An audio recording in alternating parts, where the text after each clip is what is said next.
साक्षात पंचमहाभूते बाळूमामांच्या आज्ञेत हजारो लोक, नदीकाठ आणि अचानक आकाशात उठलेली वावटळ.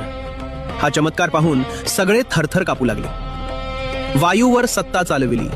मेतके गाव, चिकोत्रा नदीकाठ आणि भंडारा यात्रेचा पवित्र दिवस. हजारो भक्त रांगेत बसले होते. कुणी प्रसाद घेत होता, कुणी समाधानाने जेवत होता.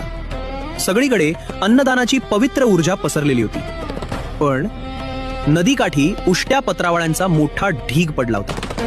त्या ढिगावर असंख्य माशा घोंघावत होत्या. तेवढ्यात आरोग्य खात्याचा एक अधिकारी तेथे आला. त्याने सभोवताल पाहिले आणि थोड्या कडक आवाजात मामांना म्हणाला, अशा प्रकारामुळे नदीचं पाणी खराब होईल, कॉलरा पसरेल, लोकांचं आरोग्य धोक्यात येईल. क्षणभर सगळीकडे सन्नाटा पसरला. मामांनी काहीच उत्तर दिलं नाही. बाळूमामांनी नेहमीप्रमाणे आपल्या खांद्यावरचं घोंगडे हातात घेतलं आणि